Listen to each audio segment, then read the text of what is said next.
আগামী ফেব্রুয়ারিতে নির্বাচন হবে কিনা তা নিয়ে অনেকের সন্দেহ আছে, আমারও আছে। এর মধ্যে নাসিরউদ্দিন পাটোয়ারি তো ঘোষণায় দিছে যে ফেব্রুয়ারিতে নির্বাচন হবেই না।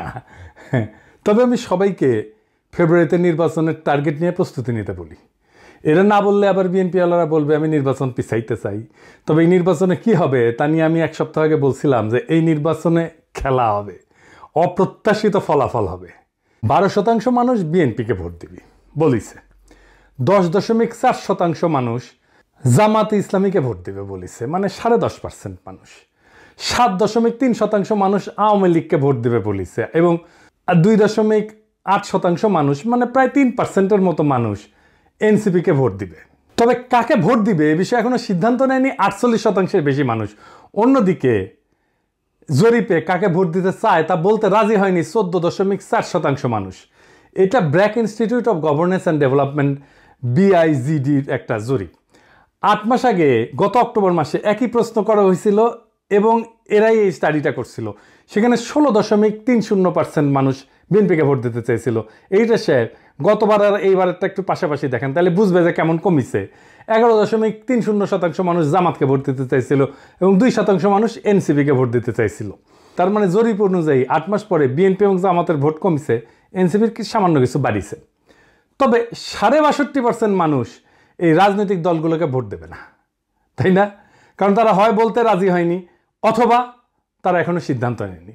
এরা এই 1 বছরে তাদের উপর থেকে আগের সমর্থন হারা সরাই ফেলছে, আরও ফেলবে।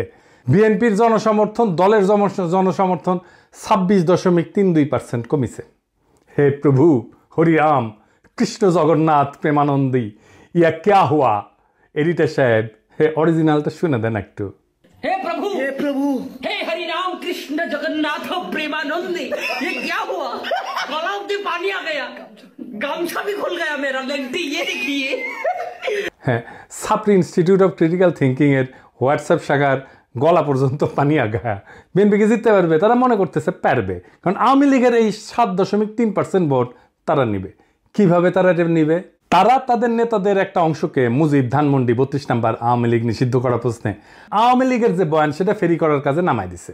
আমরা জানি এই যে শেখ রুমিনুর রহমান, ফজা পাগলা, হাবিবুর রহমান হাবিব, এরা তো কেন্দ্রীয় পর্যায়ে, এমনকি জেলা পর্যায়ে, উপজেলা পর্যায়ে পর্যন্ত আওয়ামী লীগের ভোটার, বিশেষ করে হিন্দু সম্প্রদায়ের কাছে তারা একই বয়ান ফেরি করিচ্ছে। শুনেন, এটা বগুড়ার শাহ আলম সাহেব করছে। কিন্তু সংগঠন হিসেবে আওয়ামী লীগ নিষিদ্ধ চাই না। নতুন একটি রাজনৈতিক দল মিলে 3 দিনের ভূমি আন্দোলন করে স্বাধীনতার নেতৃত্ব করে একটি রাজনৈতিক দল, বাংলাদেশের সবচেয়ে পুরনো একটি রাজনৈতিক দল, সেই দলকে বাংলাদেশে নিষিদ্ধ করেছে। যেটা সঠিক সিদ্ধান্ত হয়েছে বলে আমি বিএনপির একজন কর্মী হিসেবে মনে করি না। তো তাতে হয়তো এই 7%-এর 4-5% ভোট পাইতেও পারে, কিন্তু এটা পাইতে গিয়া আরো 8-10% নিজস্ব ভোট সে হারাবে। তাহলে আসলে রাষ্ট্র ক্ষমতায় কে যাবে? আপনারা বুঝতে পারতেছেন যে যারা এখনো সিদ্ধান্ত নেয়নি কাকে ভোট দেবে এবং যারা বলতে চায়নি তারাই আসলে ঠিক করবে কারা রাষ্ট্র ক্ষমতায় যাবে। বিএনপি দলটা কিভাবে ফাংশন করে সেটা একটু বুঝাই।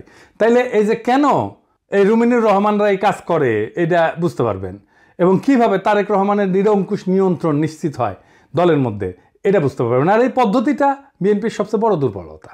বিএনপিতে 2টা কাজ করে। সমাজে যে দ্বন্দ্বটা আছে সেটাকে ইন্টারনালাইজ করে ফেলে, মানে সেটা নিজের ভিতরে ঢুকে ফেলে, দলের ভিতরে ঢুকে ফেলে। মানে ধরেন সমাজে আওয়ামী লীগের রাজনীতি চলবে কিনা এটা নিয়ে একটা দ্বন্দ্ব আছে, তো সেটাকে সে দলের মধ্যে নিয়ে ফেলে। আওয়ামী লীগের রাজনীতি করা উচিত এমন একটা দল তৈরি করে নিজের দলের মধ্যে এই মত প্রচার করবে, আর তার বিপরীতে আরেকটা দল তৈরি করে যারা ভিন্ন মত প্রচার করবে। কি সুবিধা পায় এতে? সে মনে করে যে মানে সমাজের যে বিতর্ক সেটা আমি নিজের দলের ভেতরের একটা ইন্টারনাল বিতর্ক করে ফেলবো। দলের ভেতরে যদি আমি ইন্টারনাল, সমাজ তো আমার কথা শুনে না, তো দলের ভেতরে যদি আমি ইন্টারনাল কনফ্লিক্টটা নিয়ে আসি তাহলে দলের লোক সবগুলো আমার কথা শুনতে বাধ্য হবে। আর একটা বিষয় হইতেছে যে এরা একজনকে আরেকজনের পিছিয়ে লাগিয়ে দেয়। এই যে কনফ্লিক্টটা দলের ভিতরে নাই সেটা তৈরি করে, এটা চাপে ফেলে, ভয় দেখায়, আনুগত্য আদায় করে। এটা বিএনপির কৌশল। এটা তার নির্বাচনে আওয়ামী লীগের ভোট টানার একটা কৌশল। তো যাই হোক, এখন এই যে নির্বাচনী জরিপ, এটার প্র্যাকটিক্যাল ফলাফলটা কি? প্রথম ফল হইতেছে বিএনপি আগামী সরকার গঠন করতে পারছে কিনা এটা বিরাট সন্দেহের মধ্যে পড়ে গেল। ধরেন এনসিপি আর জামাত ঐক্য হইল, ওইদিকে বিএনপি নিজের ভোটের সাথে আওয়ামী লীগের ভোট আর জাপার ভোট মিলে একটা হাড্ডাহাড্ডি লড়াই হইল। তাও কি বিএনপি বা এনসিপি জামাত ক্ষমতা আসতে পারতেছে? না, পারতেছে না। কারণ 62.5% মানুষ জামাত, বিএনপি, এনসিপি কারোই এই 62.5%-এর ভয়েস হয়ে উঠতে পারবে যারা, তারাই আগামী সরকার তৈরি করবে। তাইলে কিভাবে এটা গড়ে উঠবে? বাংলাদেশ একটা রাজনৈতিক ফ্রন্ট গড়ে উঠবে। প্রকৃতি শূন্যতা পছন্দ করে না। এই 62% মানুষের একটা ফ্রন্ট গড়ে উঠবে। এই মানুষকে ভয়েস দিতে হবে। এই ফ্রন্ট দেশের নির্বাচনে জিতে আসবে। ধরেন কয়েকটা ব্রড ইস্যুতে যদি একটা ঐক্য হয়, 1 নাম্বার বাংলাদেশে ভারতীয় আধিপত্যবাদের অবসান হবে। 2 নাম্বার স্বাধীনতা, সার্বভৌমত্ব, জাতীয় মর্যাদা এবং আঞ্চলিক অখণ্ডতা অক্ষুণ্ণ রাখতে হবে। 3 নাম্বার আওয়ামী ফ্যাসিবাদের চিরস্থায়ী অবসান ঘটাইতে হবে। 4 নাম্বার একটা ইনসাফ ও সাম্যের বাংলাদেশ বানাইতে হবে। তো এই ইস্যু নিয়ে যদি ফ্রন্ট হয়, তাহলে এই 62% সেই ফ্রন্টের সাপোর্টার হয়ে যাবে। তো চাই বিএনপির আলতাফ হোসেন চৌধুরী ভাই উনি জিতে আসেন, ইয়াংদের মধ্যে শহীদুদ্দিন চৌধুরী আইনি জিতে আসুক, আমি এটা চাই। কিন্তু রুমিন ফারহানা হারুক, হাবিবুর রহমান হাবিব হারুক, ফজা পাগলা হারুক।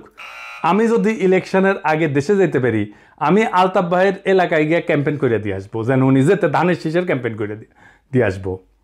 আমার ক্যাম্পেইনের দরকার নাই ওনার জেতার জন্য, উনি এমনি জিতবেন। কিন্তু আমি যাব আমার নিজের মনের শান্তির জন্য যাব, যে আমি আলতাফ ভাইয়ের ইলেকশনে কিছু কাজ করেছিলাম।